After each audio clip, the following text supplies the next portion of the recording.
thing I do want to say, just being the older person on here, I do feel like this whole like being bigger okay thing is a generational thing. Like back in my day, I grew up in Southern California. You didn't fucking go to the beach with a bikini on if you were fat. You didn't do it. No one did it. It was not acceptable.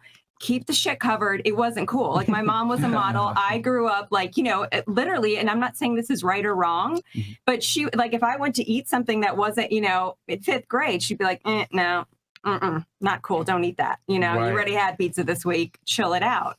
And I feel like today that's just not the, you know, the way it is. Like you go to South Beach, it doesn't matter if you're 300 pounds, you have a bikini on. No one gives a shit, you know, and it's like, I feel like it's numb. It's like a callus. Like I'm so used to seeing everyone being so fat. And I'm not trying to be an asshole about this. No, it's okay. You're a Fresh and Fit. Say what you want. We've gotten to this point where like, it's literally okay to just walk around like, you know, 300 pounds. But yeah. And then in the end, they're going to drop dead and not even know they did anything wrong because they didn't even know they were that fat. They didn't know it was that dangerous. They didn't, you know. So. They know. I know it's bad. So there's since you guys want to get acknowledged so much, there's an influx of guys that are basically leaving the United States and going to other countries abroad to find women, right? They call themselves passport bros, which I understand. It's a viable solution to the problem here in the United States where a lot of women aren't, you know, one solution. Feminine. It's a viable one though, but they're not feminine, they're not attractive, and the obesity problem. And it's funny because whenever these guys, because we're friends with a couple of these guys, they leave the United States for 6 months, maybe a year at a time, and they come back and they're always shocked at how many fat women they see. They're literally shocked. They're like, what the hell? Now I remember why I left in the first place. And it's like nonstop. They leave, gone for 6 months, come back to do a podcast with us or something. Dude, what's up with all the fat women? Yeah. And I keep forgetting too, and it hits me too a little bit being here in Miami, because Miami I wouldn't consider as like the United States. It's kind of like a Latin America light, right? Because we have a strong Hispanic culture here. Hispanic women tend to keep themselves in better shape a lot of the times, especially from Colombia, Venezuela, because they understand that their beauty is their main commodity, etc. But once you leave South Florida, you know, you leave Miami, especially you go to Central Florida, etc. You go to Texas, you see that obesity rear its ugly head, and even me, I'm shocked. I'm like, God damn, get me back to Miami. This is terrible. But yeah, I mean, it's really bad. Especially, it's okay if you're like, I still think it's unacceptable if you're a fat guy, but you can at least make up with it if you may have money and status. As a female, if you're fat, it's like, dude, you're literally shooting yourself in the foot. I feel like you could really stretch it out to not even just like cities or like places in America, but America itself. Like, I feel like, I'm sorry, I can't remember your name almost, but like, I feel like someone like, okay? Merch.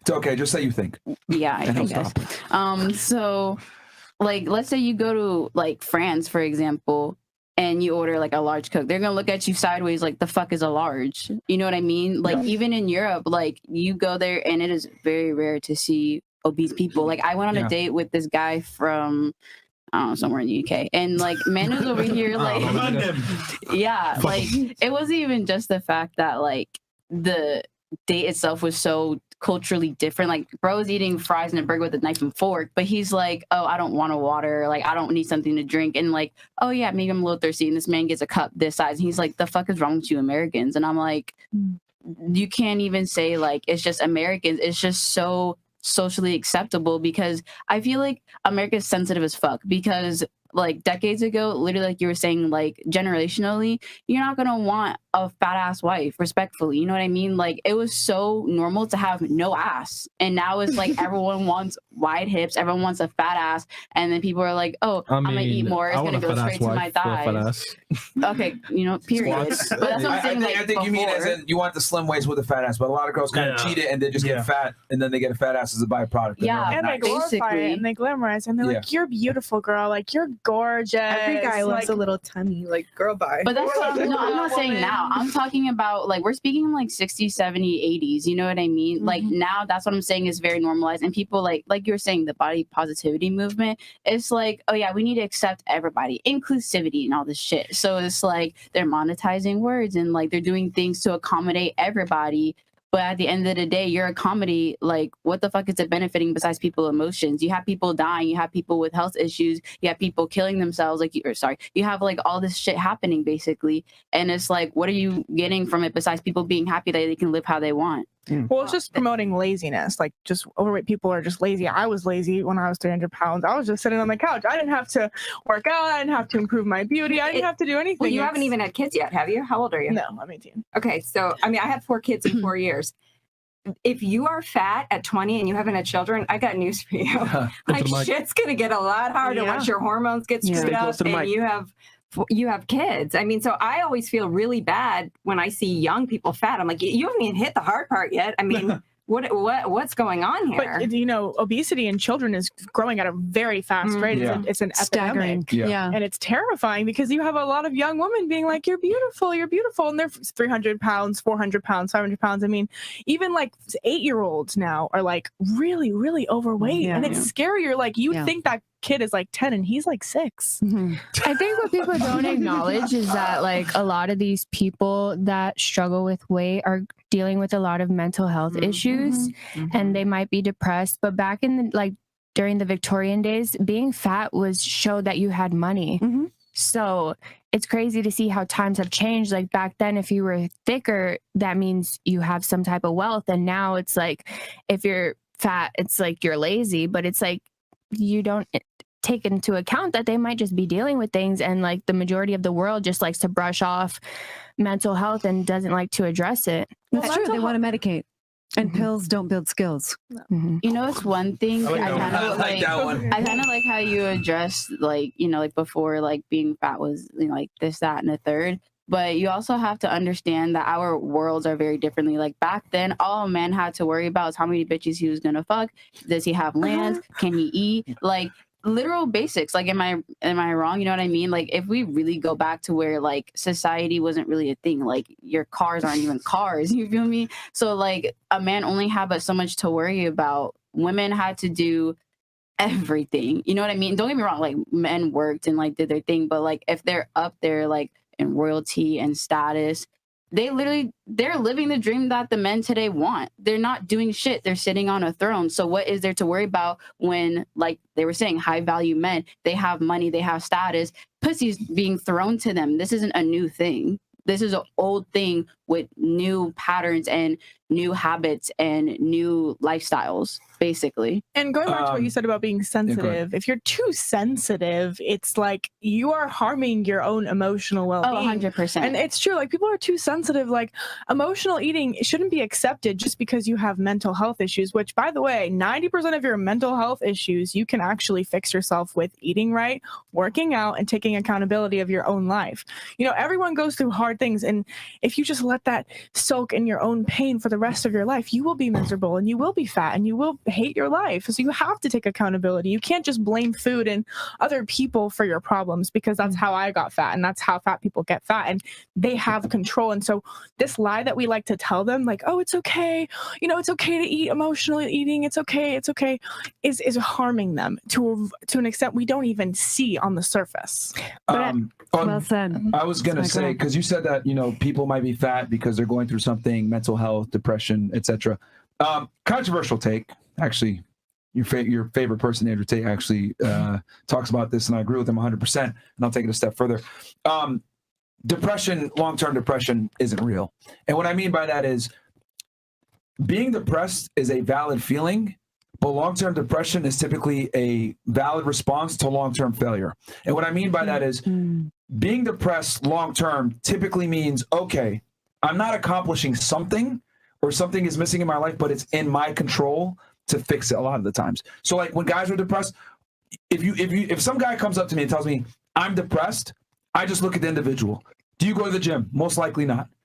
Are you working on something, like keeping yourself preoccupied, right? Because idle hands do the devil's work. Do you have goals? Do you have goals? Most of the time, it's no. If I ask a female, are you depressed? It's because maybe she's obese. Maybe she's been traumatized by being promiscuous.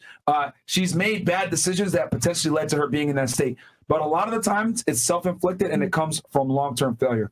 But again, we live in a very pussified society where, like you said before, pills and no skills, ADHD, ADD, all these like attention deficit disorder things, prescribing people Adderall, etc. It's all a bunch of bullshit. Whatever happened to just telling people that they're fucking stupid. What about telling people, how about you need to just focus harder because it might be a little bit harder for you to focus. Stop being stupid. I guarantee if I went to a psychiatrist right now and said, I have ADD, they'll give me Adderall. Yeah. If I said, yo, I have ADHD, they'll give me Adderall. They wouldn't even care because it's so easy to get the shit nowadays because Big Pharma makes money on prescribing new meds. So they're 1,000% incentivized to give you medication for this ailment that you have, which a lot of times just stems from you being a fucking loser and not being adequate. So the mainstream media will never talk about this, but I genuinely think a lot of these diseases, I don't want to say they're made up, but we give people an out and tell them, no, there's something wrong with you mentally. What about you're just fucking stupid and you need to work harder than the next person? Well, I have a question. Yeah. So when you say like, if you ask a woman like why she's feeling like supposedly like depressed long term, and you said maybe like she had a promiscuous past or something like that.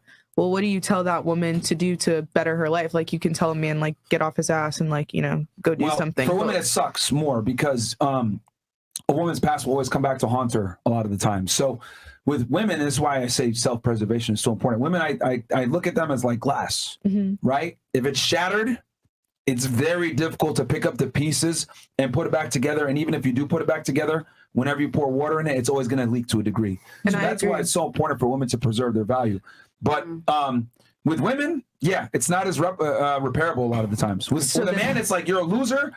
You can fix it, figure it out. You have time to figure it out. But with women, it's like you get the value up front. So if you spend your, millions that you got given to you, you're kind of fucked. And I think one of the major reasons why women are depressed nowadays in 2023 is because of social media. Yeah. Because girls want to compare themselves to other girls. And all of a sudden they're like, oh my gosh, you know what? I'm doing well. All of a sudden they see a girl with a husband or wife and like, damn, where am I? What's going on? Because I've met girls who don't have social media and they're happy as fuck. Like they're humming, doing certain things. They're like not even, they're just happy individuals. They have nothing to compare it to. But as soon as a girl, like she wakes up out of bed, she starts scrolling her Instagram first thing in the morning and it fucks up a whole day. She's like, oh fuck, now I have to sit here and oh my. And then you see a girl, like you see like these hot girls, like just watch how they fucking move in the mornings. Like they're like zombies. Yo, Chris, you made a good point, bro. Social media. You know what's bad too? Dating apps. Yeah. What's with these chicks? Bro, not posting their whole bodies. There's a close up only. I'm like, nigga, you catfish me. You fat as catfish. I fuck with my mental so much. I think that's a really good point that you brought up. Social media. Social media, and then also I think a big one is that we lie to women, dude. Like you guys were alluding to it with the body positivity thing. That's one component that we lie to women. Another component that we lie to them is telling them that chasing a career, making a lot of money, being successful, and taking the masculine path is going to lead to long-term fulfillment and happiness. And for a man, he's going to get fulfillment and happiness from achieving success because that's going to increase his sexual options, right? Men are determined, our values are determined by what we create. But with women, their values determined by creating children. Unfortunately, having a career and education a lot of times is counterproductive to having children. It'll hurt your ability to do so. And not only that, it'll hurt your ability to do so with the best compatible mate for you because women have a finite amount of time to find the best guy. So we have the body positivity situation. We tell women to chase a career. Tell women to chase money. We tell women to go after these things. And then you have Instagram where they're comparing their life to the Instagram model that isn't even happy because she can't land a guy because she's on OnlyFans showing her butthole for $3.99. Like they're comparing their life to them. They're comparing their everyday to a woman's highlight reel, right? That they might not necessarily even want that lifestyle because they don't see the negatives that comes from sexualizing yourself on the internet. So you compound all these things together, right? Then you got the music industry telling women that they're strong and independent. You're single. Go ahead and be sexualize yourself, etc. All these things working in tandem to fuck up their mind. They chase these things. 35 comes. What the hell am I doing? I'm single. I don't have any guy taking me seriously. No kids. I have a body count of 91. What's going on here? No guy wants to take me seriously. Yeah, it's really 182, right? And it's like, what the hell's going on here? And then they're like, yo, I'm depressed because I thought this was going to bring me happiness. It hasn't. I was lied to, and being deceived will cause quite a bit of anger. And for women, it sucks because you can't get that time back. Well, and that's what I'm curious about. Like, what do you say? Like, what do you say to that woman, like, who might be 35 and like regretting her life because you're damn. Well, it's rough. Okay. But I'm saying to avoid, like genuinely, like to avoid like that long-term depression. Like, what do you say to that woman who feels like she's like ruined her life? It's too late. I'll add a second part to that. It's too late to get your dream man.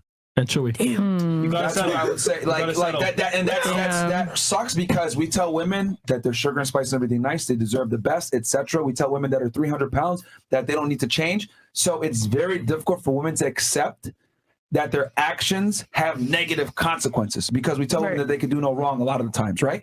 So, yeah, it's over or it's too late for your dream man. You're going to have to settle with an average guy that isn't the best looking, that isn't charming, that's socially awkward, that might not necessarily be able to send us together charming like fucking Christian Grey.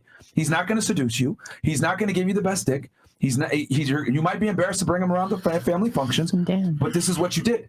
Because what women do a lot of times is they're really bad gamblers. They get $1 million, they go to the casino, they stay there all night, gamble away, I'll find a better deal here. No, I'm going to keep going, keep going. Next thing you know, it's 5 o'clock in the morning, casino closed in an hour, and they're down to $1,000. What are you going to do with that $1,000? Some girls would rather just stay in the casino and let it close than leave with the money that they have, right? AKA stay single. But I say, leave when you're up.